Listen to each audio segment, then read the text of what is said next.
तुम मेरी बात को लिख के रख लो, ये अपने वीडियो में महफूज रख लो। ये नहीं रोक पाएंगे बीजेपी को।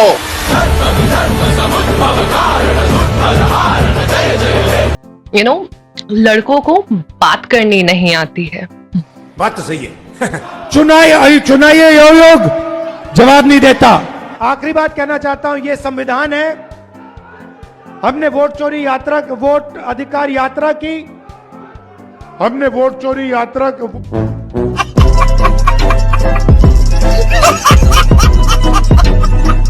स्वागत है आप सभी का एक नए वीडियो में, जो कि है एक special video on Bihar elections और बिहार के कुछ राजनीति के कुछ मज़ेदार किस्सों के बारे में। टीवी न्यूज़ डिबेट्स में होने वाले कुछ मज़ेदार एपिक मोमेंट्स, शानदार मीम्स, स्पोक्स पर्सन्स के बीच में जो बहस होती है, उसका एक कलेक्शन। सर मैं आपसे एक चीज कहना चाहूंगा, अगर आपको जीतना है तो सर सच्चे दिल से कह रहा हूँ, आपको अगर जीतना है तो राहुल गांधी जी को इस कैंपेनिंग में मत भेजिए सर।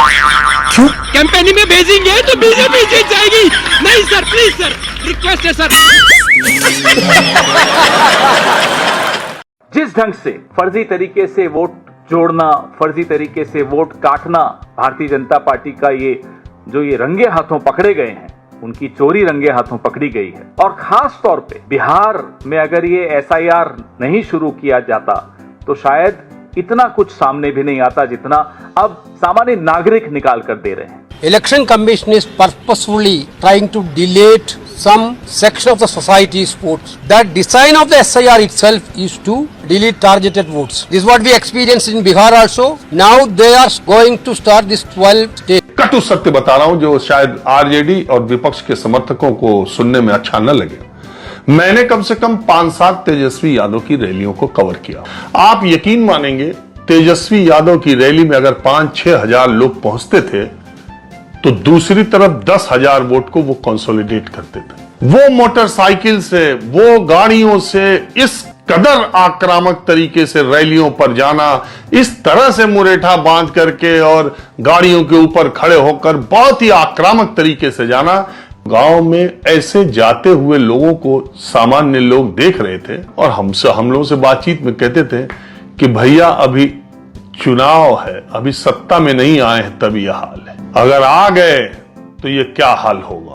किसी ने कहा कि आरजेडी इसलिए हार गई क्योंकि उनके समर्थक रैलियों में जाते हुए नारे लगा रहे थे। वाह, सिर पर मुरेठा बांधे हुए थे। इससे दूसरी जातियां भड़क जाती थी। भाई क्या इतने से ही बाकी की जातियां भड़क गईं और आरजेडी को वोट ही नहीं किया? अगर नीतीश कुमार को 25 सीट से ज्यादा आ गई तो मैं राजनीति से संन्यास ले लूंगा। प्रशांत किशोर ने यह बात एक बार नहीं कई बार कही। ये बात लोगों के दिमाग में फिट हो गई। इसलिए जब बिहार का रिजल्ट आया तो लोग पूछने लगे, कह रहे भाई साहब वो कहां है वो प्रशांत किशोर, 25 सीट से ज्यादा जेडीयू को आने पर रिटायर होने वाले थे, बहुत दिन तो ये दिखे नहीं। अब जब प्रशांत किशोर सामने आए तो कह रहे हैं कि इस्तीफा क्यों दें, वो तो किसी पद पे है ही नहीं, क्या करना है उनको। सुनिए जरा प्रशांत किशोर संन्यास के सवाल पर अब क्या जवाब दे रहे हैं। आपने कहा था कि 25 से ज्यादा आएगा तो आप संन्यास ले लें। तो भैया किस पद पर हैं जिससे मैं इस्तीफा दे दूं? अगर किसी पद पर हैं, ये तो नहीं कहा था कि बिहार छोड़कर चले जाएंगे। अब कह रहे हैं कि मैं कौन से पद पे था जो इस्तीफा दे दूं। अरे उसी पद से इस्तीफा दीजिए जिसका दावा ठोके थे कि 25 से ज्यादा सीट नीतीश कुमार को आई तो मैं राजनीति छोड़ दूंगा। तब बोलते वक्त नहीं समझ में आ रहा था कि मैं किस पद को छोड़ूंगा जब मेरे पास कुछ आइए नहीं है। किसी से इनकी असलियत सामने आती है, इनकी विचार सामने आते हैं कि किसके विचार कैसे हैं, चाहे वो विरोधी हो चाहे वो रूलिंग पार्टी हो, सब स्पोक्स पर्सन की सच्चाई सामने आती है। इसलिए डिबेट्स होना भी ज़रूरी है, हमारे और आपके मनोरंजन के लिए भी और ज्ञानवर्धन के लिए भी। तो आइए दिखाते हैं आपको ऐसे ही कुछ लेटेस्ट मजेदार किस्से। अरे ज्ञानेश कुमार के लिए जो आपने किया है, क्या कि साहब यहाँ भी सुरक्षा, उसके बाद भी सुरक्षा, आप पर कुछ होगा ही नहीं। और जो खेल कर रहे हैं ये चोरी नहीं है, डकैती है, खुलेआम हो रहा है। no! अच्छा रविकांत भाई प्लीज थोड़ा सा स्पेसिफिक जवाब दीजिए ना। बिहार की जनता देख रही होगी, मैं चाहता हूँ वो देखे, और वो जनादेश का आप सम्मान कर रहे हैं या अपमान कर रहे हैं वो भी नोट करें। मैं चाहता हूँ कि आज ये देखें। ये जनादेश नहीं है, ये ज्ञानादेश है भाई। लोगों को समझ में नहीं आ रहा कि डिबेट में 1 घंटा बैठ के बोले ये जनादेश नहीं है, ये ज्ञानादेश है, ये देश है, ये वो देश है। क्या हाल हो गया साला, ये दुख का खत्म नहीं होता बे। कहते ये तो समझ में ही नहीं आ रहा, ज्ञानादेश है। आपने 5 बार पूछा भैया कैसे, जवाब नहीं है। भैया क्यों, जवाब नहीं है। भैया कैसे, कुछ ही जवाब नहीं है। और फिर कहते ये ज्ञानादेश है, जनादेश तो कहां से आएगा जनादेश भाई। जनता से कनेक्ट करते हो, जनता से मिलते हो, रैली करते हो। नहीं, ये कब तक करते रहोगे इस तरह की रट कि नहीं नहीं ये चोरी है, ये चोरी है, ये चोरी है, ये चोरी होती है।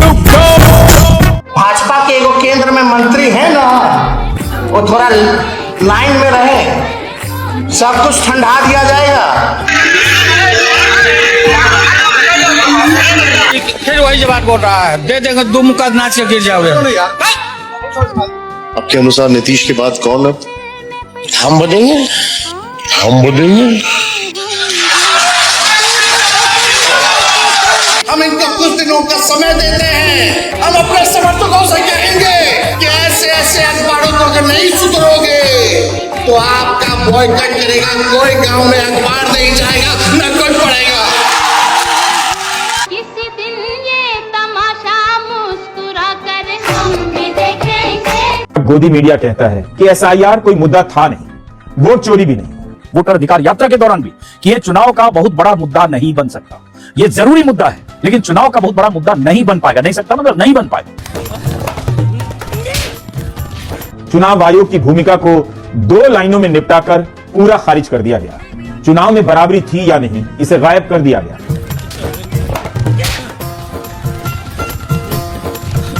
अगर सब कुछ एनडीए के पास है, धूर्तता है, मकारी है, चुनाव आयोग है, ईडी है, सीबीआई है, इनकम टैक्स है, पैसा है, एसआईआर है, अकूत दौलत है, सारी मशीनरी है, सब कुछ है, मान लिया, तो आपके पास क्या?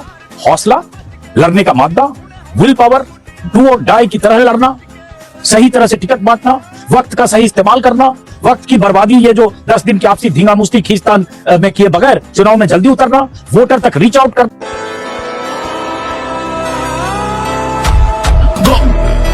बीजेपी की मेहनत के नाम पर 2-4 नेताओं की मेहनत की ही चर्चा हो रही है। बाहर से गए कार्यकर्ताओं, नेताओं की चर्चा ज्यादा हो रही है। जा पूछ क्या?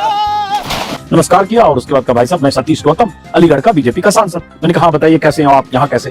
तो उन्होंने बताया कि मैं तो बक्सर में हूँ लगातार 1 महीने से, ऐसा कुछ बताया, और बक्सर इस बार हम जीतेंगे। सड़क के किनारे जो छोटी छोटी दुकानें होती है, दुकान ठेले खोमचे जो भी होते हैं, वहां दिखा कि 2 गाड़ी आगे रुकी और 10-15 लोग। तो मैंने देखा स्वतंत्र देव सिंह जो यूपी बीजेपी के अध्यक्ष रहे और यूपी में कैबिनेट मिनिस्टर, सीनियर लीडर है यूपी के। अबे क्या लगता है? अबे लग रहा है बिहार बीजेपी के नेता भी तो मेहनत कर रहे होंगे। बिहार बीजेपी के कार्यकर्ता क्या घर सो गए? उनका नाम तो कोई नहीं ले रहा। कौन एंकर किस नेता को प्रोजेक्ट कर रहा है आप नहीं जान सकते। कि जैसे राहुल गांधी आ रहे हैं, प्रियंका गांधी आ रही हैं, हेलीकॉप्टर से उनको फला जगह जाना है, 25-30 फॉर्च्यूनर स्कॉर्पियो से लोग आए अलग अलग जगह से, वहां पहुंचे, उसमें से 20-25 लोग मंच पे गए, सबने अपना चेहरा दिखाया, हाजिरी दिखाई, हेलीकॉप्टर फुर हुआ। एक विश्लेषण में कहा गया राहुल गांधी हेलीकॉप्टर से आ रहे और चले जा रहे, लेकिन यह नहीं बताया गया कि एनडीए के नेताओं के पास कितने हेलीकॉप्टर थे। इसकी तुलना आपको नहीं बताई गई, तो आप केवल एक ही तरह की बात जानते हैं कि राहुल गांधी हेलीकॉप्टर से आते थे और हेलीकॉप्टर से चले जाते थे। अगर बीजेपी सांसदों को जिम्मा दे सकती है, एक विधानसभा सीट की जिम्मेदारी दे सकती है, बिहार के बाहर से दुनिया भर से लाए हुए बीजेपी के कार्यकर्ता और नेताओं को, मंत्रियों को बिठा सकती है अलग अलग सीटों की जिम्मेदारी देकर, तो ये काम तो आप कर सकते थे। अगर बीजेपी से उसी से जीत जाती तो बीजेपी ये क्यों कर रही थी? इसका मतलब बीजेपी कोई भी तरीका नहीं छोड़ना चाहती थी और कोई भी तरीका उसने नहीं छोड़ा। आपको यह विश्वास दिलाना चाहता है कि लड़ना केवल बीजेपी को आता है, बाकी सब घर बैठकर सो रहे। अगर सारा फोकस मेहनत पर है तो तेजस्वी ने भी 170 से अधिक सभाएं की, दिन की 18-19 सभाएं। मैं खारिज नहीं कर रहा हूं किसी पॉलिटिकल पार्टी के एफर्ट को, मेहनत को, बहुत खून पसीना लगता है किसी पार्टी को कुछ सीटें हासिल करने के लिए, मुझे इसका अंदाजा है, लेकिन मैं तुलना कर रहा हूं। जब लेवल प्लेइंग फील्ड थी ही नहीं तो फिर विपक्ष को कीमत चुकानी ही थी, उसे हारना ही था। आप किसी चुनाव में 30,000 करोड़ बांट देंगे और चुनाव आयोग बंटने देगा तो विपक्ष मेहनत करके जीत जाएगा। इसमें कोई शक नहीं, 1.5 करोड़ लोगों को अगर 10-10 महिलाओं को 10-10 हजार दे दिए गए तो उसका तोड़ ये नहीं है, लेकिन हो सकता है जो शर्मनाक हार हुई उस शर्मनाक हार से बचा जा सकता था, कुछ ज्यादा नंबर आते। लेकिन आपके पास जो है, क्या वो आपने किया? क्या उस तरह से लड़ने की कोशिश की? क्या उस तरह से गांव-गांव में या बूथ पर या विधानसभाओं में आपकी तैनाती आपके सीनियर लीडर्स की, कार्यकर्ताओं की, सांसदों की थी? आई एम सॉरी, जितना मैंने देखा उसमें कम थी। अब इस पर सवाल पूछो और कहो तो लगेगा कि आप तो बीजेपी की भाषा बोल रहे हैं।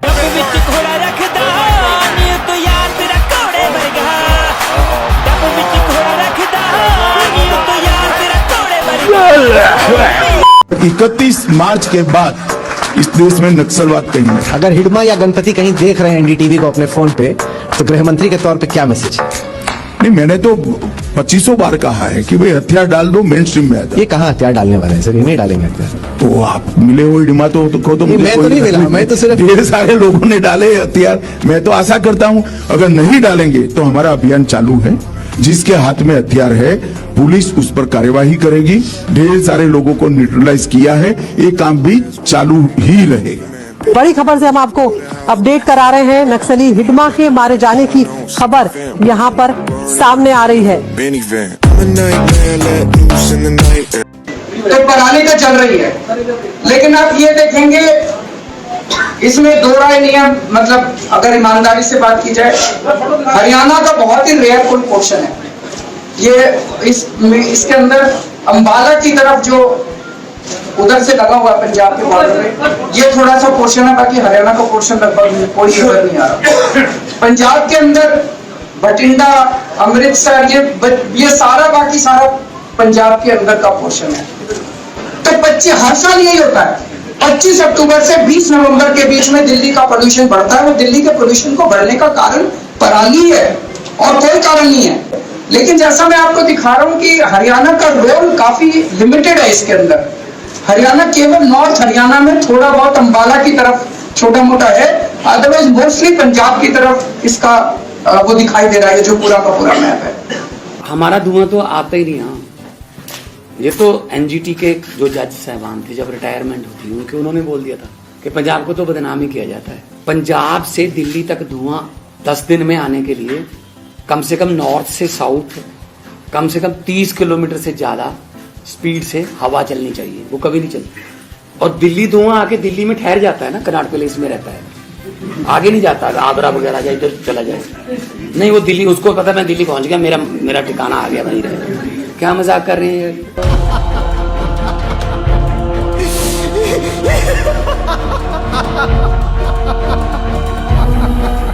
कोई भी पार्टी हो, चाहे वो भाजपा हो, कांग्रेस हो या फिर कोई भी रीजनल पार्टी हो, स्पोक्स पर्सन बाकायदा तैनात होते हैं डिबेट्स में। तू में कोई कमी नहीं होती है। इन लोग दोनों एक दूसरे से ऐसे भिड़ते हैं जैसे कॉलोनी में लड़ाई हो रही हो, जैसे गली मोहल्ले में लड़ाई हो रही हो। मुझे तो लगा था आप बहुत ही खुददार औरत हैं। अच्छा, कहाँ गई रोहिणी आचार्य के लिए लड़ने वाली वो महिला प्रियंका भारती? पता नहीं, इतनी डर गई संजय यादव से। आप लोग झूठ बोल के मुझे बुलाते हैं चैनल पे। आप बोलते हैं टॉपिक कोई और है, चलाते परिवार है। अच्छा, अगर आपको दिक्कत है इस टॉपिक से तो मैं सवाल नहीं पूछूंगी कि आप हाथ जोड़कर कह दीजिए रूबिका इस सवाल में मुझे मत उलझाओ, ये पारिवारिक मामला है भैया। I will move ahead. You move ahead just because I am not talking about your पति। आपके पति क्या करते हैं? मैं घर में घुसूं क्या? हाँ आइए, मैं अभी बात करवा देती हूँ मेरे पति क्या करते हैं। और अगर आपको ना मेरे पति के बारे में आपको ज्यादा जानकारी चाहिए तो मैं आपको एड्रेस दे देती हूँ। नवेद कुरैशी से मिलने के लिए आप घर पर आ जाइएगा। मैं आपको बता रही हूँ कि घर के मसले डिस्कशन का हिस्सा नहीं होते। तो ये संजय यादव कौन घर का मसला है बताइए ना मुझे। पर नहीं, मुझे डर लगता है। किससे? रमेश भैया से। भाईजान दुखी हो जाएंगे। तेजस्वी भैया से।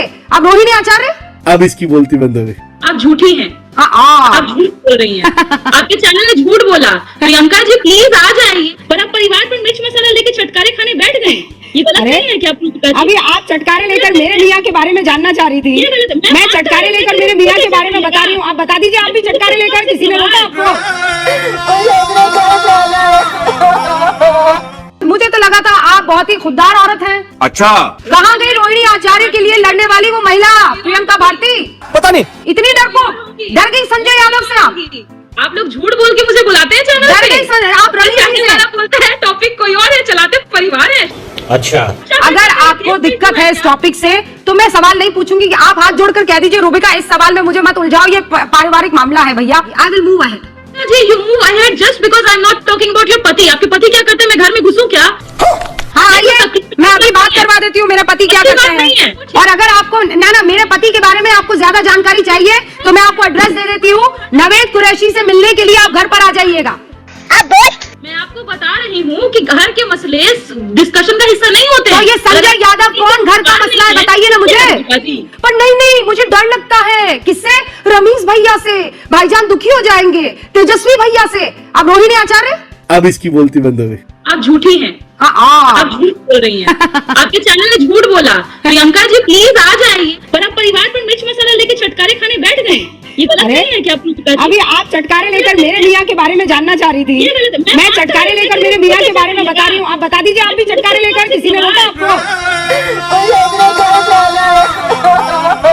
मेरा क्वेश्चन कांग्रेस के लिए है कि आप लोग हमेशा वोट चोरी की बात करते हैं। बीजेपी अब बहुमत ला रही है तो वो वोट चोरी है। आपके समय पर जब इंदिरा गांधी की बहुमत थी वो वोट चोरी नहीं थी। अरे मैं क्या बताऊं मैं? तो या तो आप मानिए कि आजादी के बाद कांग्रेस ने वोटों का झोलमाल किया है, या मानिए कि अब बीजेपी काम कर रही है इसलिए उसको बहुमत मिल रही है। यही नहीं, अभी और सुनिए। कांग्रेस अगर विकास की बात करता है कि अभी भी विकास चाहिए, तो वो वोट चोरी के टॉपिक पे क्यों जा रहा है? पता नहीं वो उस पर क्यों नहीं जाता कि डेवलपमेंट होना चाहिए। बीजेपी जहाँ गलत करी बीजेपी को वो बताया, रादर देन कि वोट चोरी हुआ है। क्लाइमैक्स अभी बाकी। कह रहे थे कि तो आपको नौकरी आज चाहिए, 2047 में चाहिए। सर मैं आपसे बोलता हूँ कि मेरे को नौकरी आज चाहिए। मोदी जी के पास उसका रोड मैप है, आपके पास उसका रोड मैप है क्या? अगर है तो आप मुझे बताएं। मैं क्या बताऊं? ये आज भी आप ही से सवाल पूछ रहे हैं। आपकी सत्ता से गए कितने साल हो गए? अंजना जी, इनका भरोसा हमारे साथ। ये बहुत बढ़िया बात है। आपने सुने, इनको उम्मीद है। मना करने लगे। गुजरात के खाखड़े फाफड़े जितना भी डिशेज है ना, उस पे टैक्स कर दिया, जीएसटी कर दिया 0, लेकिन बिहार के मखाने पे 5% अभी भी है। और आखिरी सबसे मजबूत बात, कलम से बड़ी चिढ़ है इनको। तेजस्वी जी कहते हैं ना, हाथ में कलम नहीं तलवार देना चाहता है ये लोग। अभी भी 12 से 18% बढ़ा दिया कलम का दाम। मुझे यही उम्मीद थी, जिन्होंने कभी अपनी जिंदगी में मुख्यमंत्री माता पिता होने के बाद भी कलम ना पकड़ा, उनसे यही अपेक्षा है कि उन्होंने दूध को भी बांट दिया। भाई बिहार का दूध और गुजरात का दूध, उन्होंने जूट को भी बांट दिया। उनको पता नहीं लूज मखाना 0% पे है, पर प्रॉब्लम ये है कि ये बंटवारे में डॉक्टरेट की हुई है। ये divide and rule in politics of divide and rule में डॉक्टरेट है। जीडीपी की समझ गुंडाराज, दंगाराज और पैसा लूटो है इनका जीडीपी का फुल फॉर्म। जो इनका नेता इंफ्रास्ट्रक्चर नहीं बोल पाता है, जो बोलता है कि जीडीपी में नंबर 1 है बिहार, मतलब अगर उनकी समझ ही चावल के दाने जितनी है तो उनसे क्या बात किया जाए? हमें हराने के लिए कोई माई का लाल पैदा नहीं हुआ है। हम ब्रह्मा के लिखे हुए लकीर को भी मिटा सकते हैं। अहंकार अंधा कर देता है।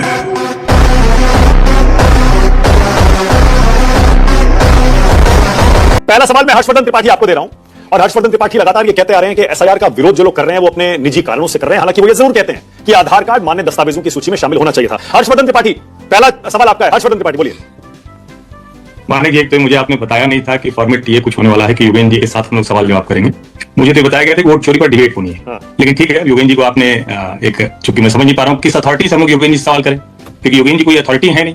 बिल्कुल, और उनके मन में भी वैसे ही सवाल जवाब है जैसे हम सबके मन में है। तो मैं नहीं समझ पाया कि योगेंद्र जी को आज आपने ये विशेष दर्जा क्यों दिया है, पहला। दूसरा, जब हम कह रहे हैं कि वोट चोरी और एसआईआर, तो मुझे तो बड़ा आश्चर्य हो रहा है कि योगेंद्र जी ने जो अभी कहा कि इंटेंसिव रिवीजन, तो ठीक है, ये स्पेशल इंटेंसिव रिवीजन क्या होता है? और उसके बाद जो उन्होंने सवाल खड़े किए हैं, इसको जो लोग सुनेंगे उनको भी आश्चर्य होगा। वो कह रहे हैं कि इतनी उम्र वाले पहली बार कैसे हो गए, इतनी उम्र वाले पहली बार कैसे हो गए, 100 वर्ष के ऊपर की उम्र के लोग हैं। सवाल यह है कि क्या सचमुच सूत्रों को छोड़कर कोई जानकारी है आपके पास?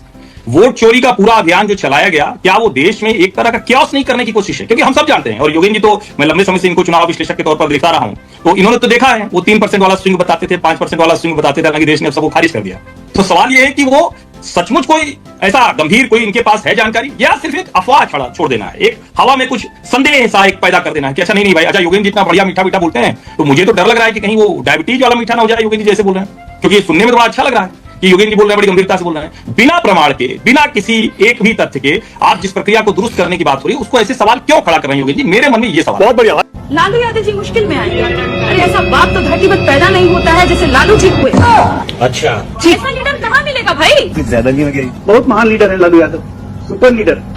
बिहार के मुख्यमंत्री रहे, रेल मंत्री रहे, बहुत महान लीडर। नीतीश कुमार अभी महिला सम्मान यात्रा निकाल रहे थे, तो जानती है क्या टिप्पणी किया था पार्टी जी कि नीतीश कुमार आंख सेकने जा रहे हैं। हमारी एक पूर्व नेत्री के बारे में क्या कहा था बिहार के सड़कों के बारे में? इनके गाल जैसा चिकना बनवा देंगे। ये थे लालू यादव। बकवास करती है महान नेता। ये महिला सम्मान है, ये सामाजिक न्याय है, और एक महिला होकर आप डिफेंड कर रही हैं ऐसे लोगों को। करवाली बेस्ड आप राजनीति करिए, विकास के मुद्दे पे करिए, महंगाई पे करिए, बेरोजगारी पे करिए, लेकिन धर्म को लाने से निश्चित तौर पर दोनों समुदायों को नुकसान होगा। इसलिए भारतीय जनता पार्टी इस चीज को गंभीरता से ले। लोगों को गुरुद्वारा, मंदिर, चर्च की जरूरत नहीं है, लोगों को 2 वक्त की रोटी की जरूरत है। साहब, हम किस समय में हैं? हम 21वीं शताब्दी की बात कर रहे हैं और हमारा जीवन जो है वो 19वीं शताब्दी में है। तो भाभी लोगों ने आप पे भरोसा जताया, लेकिन आप उन लोगों के भरोसे पे आप पूरी तरीके से खड़े नहीं उतरे। इसीलिए 2027 में हमें चांस मिलेगा और हम ये करके दिखाएंगे कि नहीं, मनुष्य की जो जरूरत है, जीवन जीने के लिए जरूरतें हैं, बेसिक सिंचाई है, दवाई है, पढ़ाई है, इन पर हमारा फोकस है। सिंचाई, दवाई, पढ़ाई, लिखाई, रोजगार, गाना बजाना, तीज त्योहार, ब्याह शादी, दुबे जी, ये सब तब सुहाता है जब सुरक्षा हो। जब सुरक्षा नहीं तो काहे की दवाई और काहे की पढ़ाई और काहे का सेकुलरिज्म और काहे का राष्ट्रवाद। बताओ भैया, सटासट मारा जा रहा है आदमी,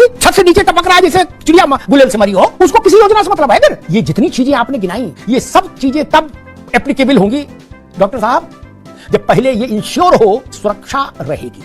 इसीलिए मैं कहता हूं शासन की पहली शर्त है दुष्ट दलन रघुनाथ कला की। तुलसी बाबा कह गए, दुष्टों का कुछ समझाइश नहीं, दलन होना चाहिए। कश्मीर में जब पंडित भगाए गए उस वक्त कहां कोई दवा, पढ़ाई, सद्भावना कमेटी, किसी की बात हो सकती थी क्या? नहीं ना। मुजफ्फरनगर में जब दंगा हुआ तो इन सब चीजों को मतलब था। 78 साल में 18 बार सुलगा। एक बार तो 180 से ज्यादा मारे गए हिंदू। उन परिवारों के सामने हम जाके ये बताएं कि यार ये सब छोड़ो। बिहार किसी की परीक्षा नहीं है मानक जी, ना नरेंद्र मोदी की, ना राहुल गांधी की। नरेंद्र मोदी तो Hyderabad greater Hyderabad municipal corporation के चुनाव में भी ऐसे ही ताकत लगाते हैं। वो तो आदती हैं, काम के आदती हैं ना। लेकिन राहुल भैया को सोचिए ना, एक तो एजेंडा खिसका दिया, बौद्धिक बेईमानों के चक्कर में वोट चोरी चिल्लाने लगे। ये जानते हैं राहुल जी का आइडिया नहीं है, ये कम्युनिस्ट बौद्धिक बेईमान जो है उनका आइडिया था। उन्होंने कहा वोट चोरी करो, बड़ा मजा आएगा। हम दुनिया के उस देश में गए थे, वहां बड़ा लोग सड़क पर आ गए, वो जेनजी आ गए, जेनवाई आ गए, जेनेक्स आ गए, फंस गए बेचारे राहुल। उस पर सैम चाचा ने उनको कुछ समझा दिया। अब सोचिए, जो तेजस्वी अच्छी लड़ाई लड़ रहे थे, और मैं ये मानता हूं, मैं ये तब भी कह रहा था कि ये पूरा चुनाव सिर्फ और सिर्फ तेजस्वी के इर्द गिर्द है, ये और किसी के इर्द गिर्द नहीं है। कोई भी अगर और कुछ देख रहा है तो शायद वो बिहार को ठीक से समझ नहीं रहा। ये तेजस्वी के इर्द गिर्द चुनाव। 2020 में राहुल ने जाकर रैलियों से ऐसा कर दिया था कि तेजस्वी जी रह गए। इस बार सोचिए 16 दिन की वो यात्रा निकाले, ऐसा किए कि तेजस्वी का पूरा एजेंडा खसक गया। अब तो सब बता ही रहे हैं कि 1 दर्जन सीटों पर आमने सामने लड़ रहे हैं, और क्या क्या हो रहा है पता नहीं। ऐसी राजनीति अद्भुत है, ओसामा से लेकर और जाने कौन कौन, शहाबुद्दीन का बेटा तो जहां जा रहे हैं वो, मतलब हमारे यहाँ अवधि में कहते हैं भैया गोड़ कह के जाता है, इनका कोई रोक न पाए। तो ये तो था टीवी न्यूज डिबेट्स और इंडियन पॉलिटिक्स, और आज भारत में जो चल रहा है उसका एक छोटा सा दृश्य। ऐसे और भी कई सारे वीडियोस हम आपके लिए लाते रहेंगे।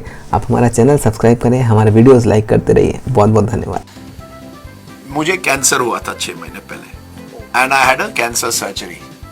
अब मैंने उसके बारे में अक्टूबर के महीने में when I finish my surgery, recovery हुई, I did a video blog about it. 2 हफ्ते पहले दिवाली का हफ्ता था और मुझे एक फोन आता है, and I didn't know who is it. नमस्कार प्रधानमंत्री, आपसे बात करेंगे।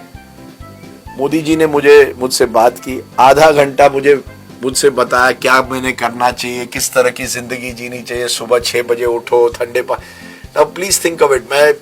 ही did not have to call me, but वो लगातार संपर्क रख रहे, किसका बर्थडे है, किसको कैंसर की सर्जरी हुई है। पॉलिटिक्स में यू हैव टू सबको साथ लेकर करना। मोदी जी ने आपकी वोट लेने के लिए भी एफर्ट करी। No, it's not about my vote. It's a lighter note. No. Yeah. You see, I've known him in the 90s. जब वो प्रधानमंत्री नहीं थे, हमारी पत्रकार और नेता की जो संपर्क हुए, but that's what I said. He did not need to call me, लेकिन उन्होंने की।